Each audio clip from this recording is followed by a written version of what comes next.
প্রিয় মানুষের কাছে একটা ভালো মনের মানুষ চাই।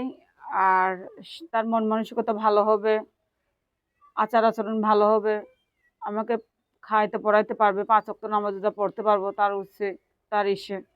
আমি এরকম একটা মনের মানুষ চাই। হ্যাঁ, অবশ্যই দেবো নাম্বার 01733837384। দর্শক, আসসালামু আলাইকুম। দেশে এবং প্রবাস থেকে যারা এই মুহূর্তে দেখছেন আমাদের জীবনের গল্পে, আমাদের ক্যামেরার সামনে বসে আছে এক পরী, সুন্দরী পরী বোন। আমরা তার কথা শুনবো এবং জানবো তিনি কি অবস্থায় আছে। চলুন কথা বলি। আসসালামু আলাইকুম। ওয়ালাইকুম সালাম। বোন কেমন আছেন? আছে আলহামদুলিল্লাহ, ভালো।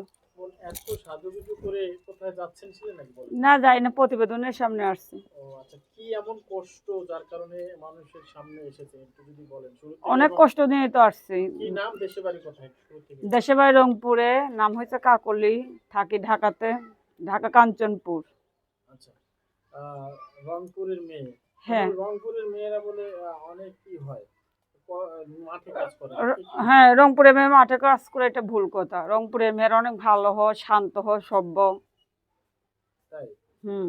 আচ্ছা, তাদের অল্প বয়সে বিয়ে হয় কেন? অল্প বয়সে বিয়ে দেয় গ্রামের মেয়েরা। টাউনের মেয়েদের মতো তো চলাফেরা না তাদের, যে ঘুরবে ফিরবে, মানুষের গ্রামের মানুষ এগুলা দেখতে পারে না। আপনার কি অল্প বয়সে বিয়ে হয়েছিল? হ্যাঁ, অল্প বয়সে বিয়ে হয়েছিল। আচ্ছা, কয়টা বিয়ে হয়েছিল? বিয়ে মানুষের একটাই হবে, জন্ম মৃত্যু, বিয়ে তো একটাই। আচ্ছা, সেই বিয়েটা কি হয়েছিল যদি বলতেন? তালাক হয়ে গেছে।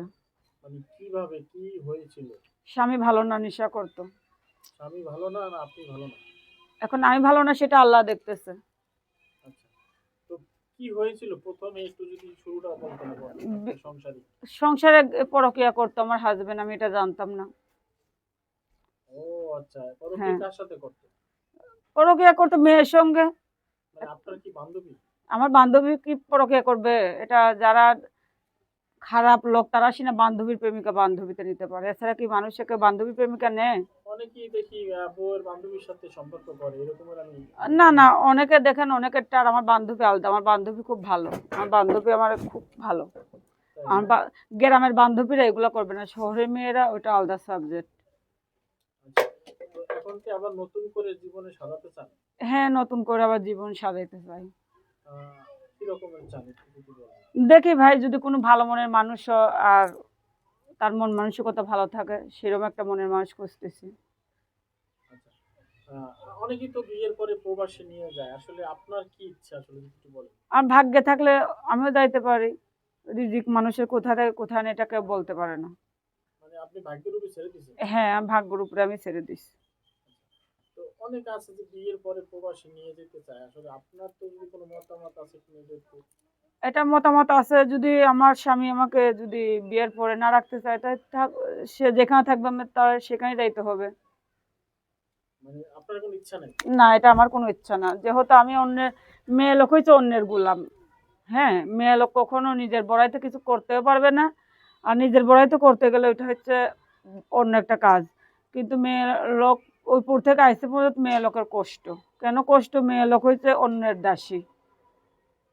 আর যদি সে নিজের পাবা নিজে বল করে দাঁড়াইতে পারে, তার মতো আবার নাই। কিন্তু মেয়ে লোক এই বাচ্চা সামলানো, স্বামী সামলানো, সংসার সামলানো, পৃথিবীর সবকিছু আমাদের মেয়ে লোকের সামলাইতে হয়। তাইলে আমরা হচ্ছি পরের দাসী। বাবা মার ঘরে থাকি মেয়েরা রানী, আর স্বামীর ঘরে আসলে মেয়েরা দাসী। মেয়ের স্বামীর ঘরে থাকলেও তো অনেক সময় রাজরানী হয়ে থাকে। ওটা রাজরানী, সবার ভাগ্যে তো সব এই সুখটা সয় না। মানুষের সুখ যে, আর আল্লাহ বলছে যে 4টি জিনিস দিয়ে মানুষকে কখনো খুশি করতে পারে না। আর মানুষ খুশি হবেও না, কারণ মানুষ যত দিবেন এতই চাবে। আমাদের চাওয়ার কোনো শেষ নাই আমাদের মানুষের। আচ্ছা বোন, সর্বশেষ আসলে আপনার কি চাওয়ার আছে, মানে দর্শকের কাছে বা আপনার কি আছে? প্রেমের কথা বলে আসলে ছলনা করে, আপনি কয়জনের সাথে করেছেন বা করবেন কিনা? আমি শুনেন, আমি যদি আজকে ছলনা করতাম, আমি এই মিডিয়াতে এখন না, আমি আজকে 4 থেকে 5 বছর।